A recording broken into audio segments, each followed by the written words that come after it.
Welcome to the Windows Computer and Technology channel. And, well, a lot of you have been asking me this question about the famous flaw that is still there, a zero-day flaw that Microsoft has a hard time patching. And so it tried to patch it on August of 2021. And finally, there were workarounds that you could bypass it. So they issued another fix in January of 2022. They said now it's fixed, but once again, somebody found a workaround, so it ain't fixed really. And so a lot of you have been asking me, what should I do? Because some of you have seen that there is a unofficial patch, so the zero patch blog here. They actually, if you register and sign up for free, they give you the possibility to micro patch the latest Windows versions with this little update that changes the famous DLL so that it actually is patched and your problem is gone.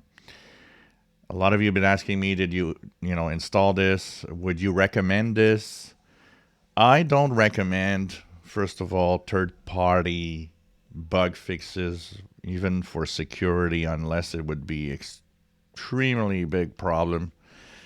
But again, this zero patch gang has done so many times patches to fix things in Windows. We know they are okay. We know it's safe to apply.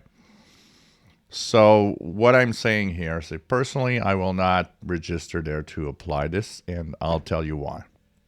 This Windows 10 bug is a bug that requires somebody to be at your computer. So it's not a bug that is a exploitable bug from the outside. There's still no known group of hackers that is exploiting it in any way. And so because it's not just going to visit a website, because if it would be a patch problem that just visiting a website is enough to, elevate to admin and you are done and you are, it's not a critical flaw. It's really just a flaw that it is exploitable if there's an access to your PC, which means somebody at your PC, what are the chances of that happening? On most people's PCs, probably not much. And if it's not that, it has to have an access somehow. So it could be exploited, of course, if you are already exploited with another security flaw and you have a virus or malware already pre-installed that gives access to your PC. Then they could, of course, use that upscale and privilege and do what they want.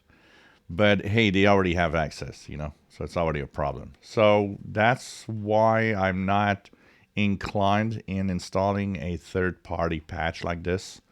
Since no one else except me uses my computers, I have no risk pretty much of having this escalation of privilege problem.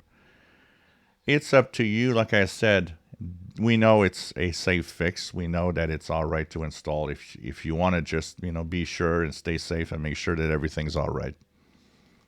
But personally, I'm not really pushing for anybody to do this. But if you do, I'll share the link to this page. What you have to do is you got to sign up so that you can actually go to get the patch, because you won't get the patch if you're not signed in to the zero patch blog page. So it fixes the problem, yes. But since that problem is not something that is, a major issue easily accessible from the outside, I'll wait for something for Microsoft's third try to fix it at some point. If you enjoy my videos, please subscribe, give us thumbs up. Thank you for watching.